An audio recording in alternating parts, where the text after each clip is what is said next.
Welcome to the T-Love Show, a conspiracy-based podcast that takes an in-depth look at the controversial sides of events throughout our time. And I'm your host, T-Love.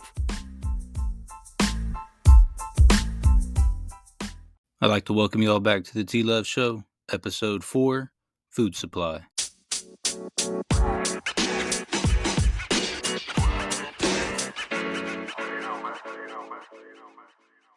Hey, what's up? It's T-Love. I'd like to get in on this food supply chain issues, and I think that this topic touches everybody because it affects the grocery prices, and everyone shops, weekly or bi-weekly, depending on your, family needs or whatnot. But I think this is a direct reflection of a lot of the 2022 food processing plants that went down. There was 26 of them that went down between January and June. I'm sure some of them were temporarily down. I didn't read into if they were back up. I know they said they were rebuilding every one of the plants, all 26 of them. 27 if you count the one that just happened in January of this year, 2023. That was an egg plant in Connecticut. But yeah, 26 food processing plants from January to June of last year. And I think that we're seeing the effects of that now. These plants range from fertilizer plants, animal feed plants, meat processing plants, potato chip plants, frozen food processing plants, egg plants, like I just said. Big trickle down effect because of that. I mean, you think about it, the farmers have to buy the fertilizer for their plants, the feed for their animals. If those plants go down, the prices go up. Supply and demand, it's simple. And then if those plants go down, the prices go up. What do they do to their products? Okay, the butcher or egg plants, anything that has to do with buying those fertilizers or feed plants, those prices are now going to go up as well. And then it gets, shipped to your table at the grocery stores. So that's how they recoup their money. I mean, shit rolls downhill, and that's how it is. The causes of these fires, I mean, several of them are still under investigation. They don't even know. And I know 2 of the plants were plane crash incidences where all parties, inside the plane passed away. The one plant only had 1 pilot, and then the other plant had 2, a pilot and a co-pilot. And, they were all deceased in the accident. Boiler explosions.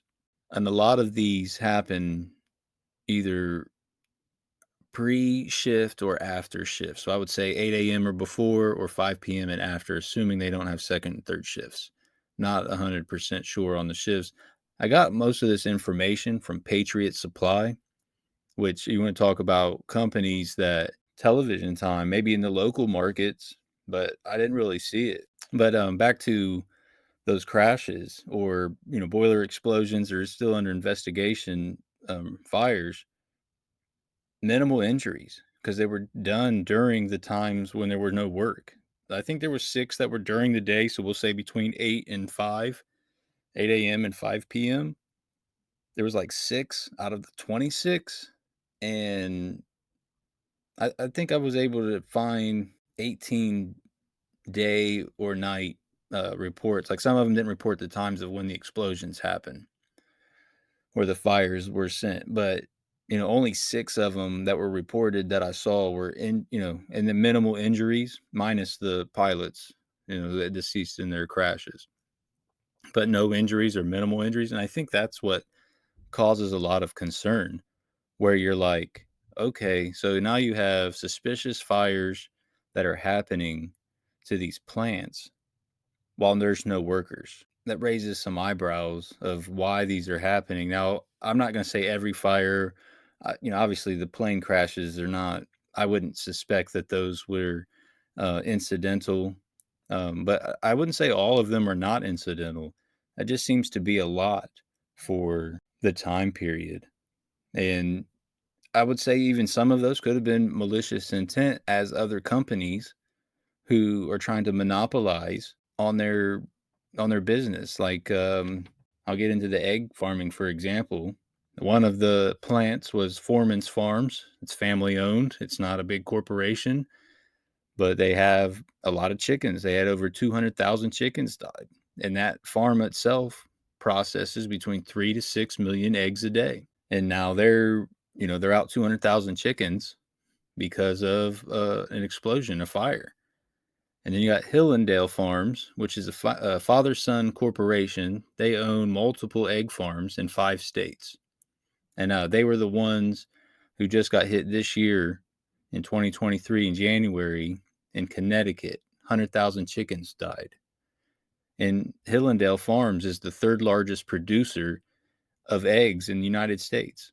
And then you can look at monopolizing the aspects of your business. In the egg, you have people reporting that their chickens aren't laying enough eggs. This could be caused from the feed that they've been feeding their chickens. And there's 2 chicken feeds out there, Pride and Do More. They're the 2 main chicken products that farmers buy, and they're both made by Purina. Well, who owns Purina? Land O'Lakes. And then Land O'Lakes is in a joint venture with Cal-Maine, and Cal-Maine is one of the top 5 egg producers in the United States as well. So now you have Land O'Lakes and Cal-Maine working together. What would benefit them the most is putting other egg producers out of there. And how would they do that? Well, Land O'Lakes provides chicken feed. So they put something in their chicken feed. I'm not accusing them of doing it. I'm sure there's going to be an investigation, but it's very suspect that a lot of these local farmers switched to a local feed or made their own feed with other byproducts other than the stuff that they're buying from, Tractor Supply or wherever. Their chickens are now producing, 6 to 10 eggs a day where they were, cut down to 2 to 3 a day. If you connect the dots, it wouldn't be too far-fetched that Land O'Lake and Cal-Maine are trying to monopolize the egg farmers, that market. And then once you do that, you can set the prices of eggs as you want. So now you got fires and explosions and plane crashes. And again, I don't believe all of those were on purpose. I think some of those were definitely accidents. I don't think any pilot of a 2-seater Buttercup plane is going to try to crash into a plant on purpose. But out of 26 processing plants, it wouldn't be far-fetched that some of those are, malicious intent. And then you have the monopolizing of the egg farmers that, if you connect those dots, that's what it definitely seems like. So then you have those two. And then on top of that, Tucker Carlson, who I'm pretty sure everybody knows he's a Fox reporter on Fox News, would seem to be like the only one reporting on any of this. But, he's talking about on top of those processing plant fires, 27 million chickens and turkeys have been slaughtered nationwide from a bird flu outbreak. You've got monopolizing companies, you've got processing plant fires, and now you have a flu pandemic for the birds. Like, this is insane, man. We're losing all types of food products, food processing products, and no wonder our groceries are high as heck, man. And then on top of all of that, you have to look at the rising gas prices. So not only are the farmers paying more for their feed and fertilizer, they're selling their products higher to coop that cost. And then how does it get shipped to us? All the logistics industry is now a mess too because of rising gas prices. Shipping it from the plants to the stores. So all 3 phases are being affected. And who's paying for all of this? We are, the consumer. Absolutely. And if that wasn't bad enough, I just saw a post from Kimberly Rehak Zimmer, last name spelled REHAK-ZIMMER.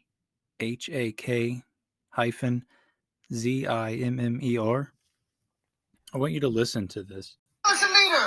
When I go for my haircut, people say, wow, $7, Jerry, for a little bit of milk.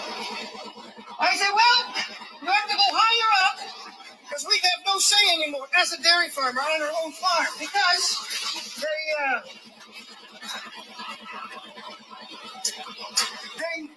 they make us dump it. And no matter how we stand up, so this time I'm going public. I want the people to see the pain that us growers have. 365 days as a little boy, we grew up on a dairy farm, came from Europe, work, and here we are. This is what's happening. They are doing it. Y'all want to see what the egg shortage is all about? A salvage company, downtown Columbus, Georgia. And these are all egg cartons that ended up at a salvage company because these farms could not produce the eggs to put in them to sell them. I've walked around, there's probably, just from looking, there's probably 50 different farm names on these cartons. This is insane. I've got formula in the back of my truck, and I'm fixing to show you what the fuck they're doing with it. Y'all, that's pallets of baby formula. They're dumping them. That's what they're doing with them. What you just heard was a post from Kimberly Riek Zimmer, and there was 3 different individuals on there. A dairy farmer that is taking milk and dumping it, good milk. In the video, you can see him taking a glass, taking it to the spout, filling the glass up, taking a drink of it. He said they're forcing them to dump the milk. Then you have a salvage yard, which is just full of eggs, cartons and cartons and cartons of eggs, pallets full, as far as the eye can see. And then a lady who's a truck driver saying she's got baby formula on the back of her truck, and she's also taking it to a salvage yard where they're destroying it. They're destroying good products. Now, when you look at those videos, I don't really know if that's what they're doing or if that's just what they're trying to show you. I mean, those eggs could all have been infected with E. coli. That baby powder formula could all have had some kind of defect in it, and that milk could have been going somewhere else. I don't know. I mean, you can go to the page and watch it for yourself and make your own conclusion, but Laughlin Air Force Base. And those aren't the only countries that own farmland in the United States. Canada, Germany, Italy, Japan, New Zealand all own significant amount of farmland, more than 200,000 acres. And then you have American billionaires also doubling down on the economy of buying farmland. The largest owner of farmland in the United States is Bill Gates. He has over 270,000 acres in 18 different states. And, he's a big climate control guy, and farming is not necessarily great for the climate, but he also says that he lets them do their thing, and his investment group is the one that chose to invest in farmland because it was growing at like 5 to 8% annually. So he says he lets them, do their thing as farmers. He's also quoted in here saying, he's buying land because they aren't making anymore, which I find kind of hilarious because Japan just found 7,000 islands. So someone's making it, but, Japan's finding 7,000 islands out there. That's kind of mind-blowing to me. Like, your old Navy just missed, the whole northern tip of your country there? And Jeff Bezos is now also following suit behind Bill Gates and buying up land. Not really sure what they're up to other than, if they really are investing in farmland and hoping to get a money return on it. I'd like to look in to see if Bill Gates is into that productive seeds.